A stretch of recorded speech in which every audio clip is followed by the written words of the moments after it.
TDP అధినేత చంద్రబాబు తమ కుటుంబానికి తీరని అన్యాయం చేశారని నల్లమిల్లి రామకృష్ణారెడ్డి తల్లి సత్యవతి, భార్య మహాలక్ష్మి ఆవేదన వ్యక్తం చేస్తున్నారు. ప్రభుత్వం ఎన్ని కష్టాలు పెట్టినా తట్టుకొని నిలబడ్డామన్నారు. అనపర్తిలో పోటీ విషయంలో కార్యకర్తల నిర్ణయమే అంతిమమని అన్నారు. మరిన్ని వివరాలు మా ప్రతినిధి రాజేష్ అందిస్తారు. రెడ్డికి కేటాయించకపోవడంతో టీడీపీ శ్రేణులంతా ఆందోళన వ్యక్తం చేస్తున్నాయి. దాంతోపాటు ఆ కుటుంబ సభ్యుల్లో కూడా ఆవేదన కనపడుతుంది.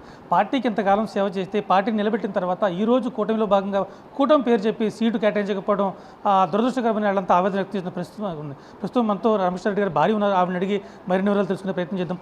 అమ్మ, చెప్పండి, సీటు కేటాయించే పట్ల మీరు ఏమంటున్నారు? పార్టీ మాకు అన్యాయమే చేస్తుంది, అన్యాయమే చేస్తుందండి పార్టీ. సార్ ఏం చెప్తే అదంతా చేశారు సార్, కానీ నమ్మించి మోసం చేస్తుందండి పార్టీ. అనపర్తిలో టీడీపీ బతుకుందంటే కేవలం నల్లమిల్లి రామకృష్ణారెడ్డి గారి కారణంగా, కార్యకర్తల కారణంగా. మరి వాళ్ళ మనోభావాలు తీసుకోకుండా పార్టీ ముందుకెళ్ళింది. దానికి మీరు కార్యకర్తలు మీకు ఏం చెప్తున్నారు? కార్యకర్తలు ఏం చెప్తే అదే చేస్తామండి. కార్యకర్తలే మాకు మెయిన్ అండి. కార్యకర్తలు ఏం చెప్తే వాళ్ళని దృష్టిలో పెట్టుకునే చేస్తామండి. కార్యకర్తలే మాకు ముఖ్యమండి. మా కార్యకర్తలు మేము కాపాడుకోవాలి కదండి. కార్యకర్తలు కాపాడుకోవటమే మా ధ్యేయమండి. ఇంచుమించుగా రామకృష్ణారెడ్డి గారి మీద సుమారుగా 38 కేసులు పెట్టారు. కార్యకర్తల మీద 400 మంది కేసులు పెట్టారు. ఆయన జైలుకి వెళ్ళారు. అయినా కానీ ఇటువంటి నిర్ణయం అది ఎలా అనిపిస్తుంది? నేను కూడా ఉన్నానండి ఆ కేసులో. అంటే మీ మీద ఏం కేసు పెట్టారమ్మా?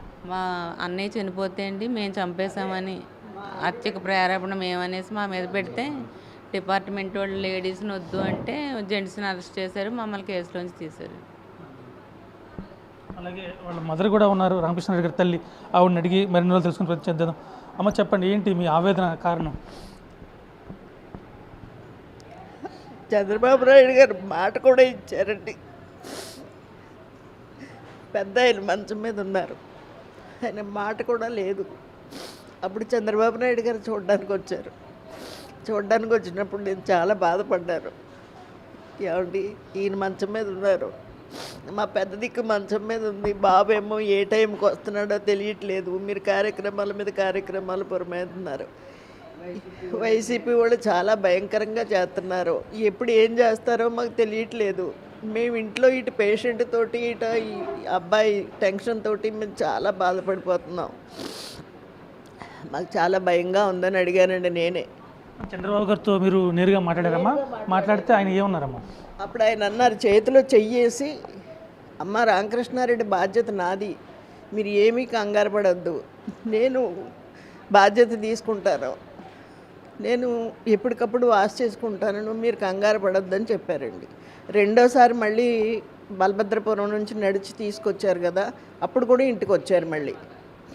ఆ రోజు కూడా ఇక్కడ ఇదే సోఫాలో నేను అక్కడ కూర్చుంటే నన్ను చేయి పట్టుకు తీసుకొచ్చి ఆయన పక్కన కూర్చోబెట్టుకున్నారు. కూర్చోబెట్టుకుని మీరు బాధపడొద్దు, మీరు అస్సలు, నేను రామకృష్ణారెడ్డి నాది బాధ్యత, నేను చూసుకుంటాను, మీరు రామకృష్ణారెడ్డి గారి గురించి ఇది చేయొద్దన్న. అమ్మ, ఆయన మంచం మీద ఉంటే అప్పుడే కరోనా టైంలో ఎవరూ హాస్పిటల్కి వెళ్ళేవారు కాదు.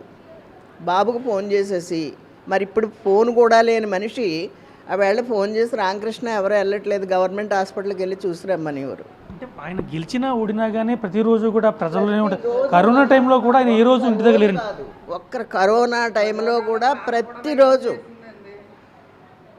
మా మనవరాలు డాక్టరు కరోనా వలన అక్కడ ఉండడానికి లేక తను పీజీ చేయడానికి ఎంట్రన్స్కి వెళ్ళాలి హైదరాబాదు.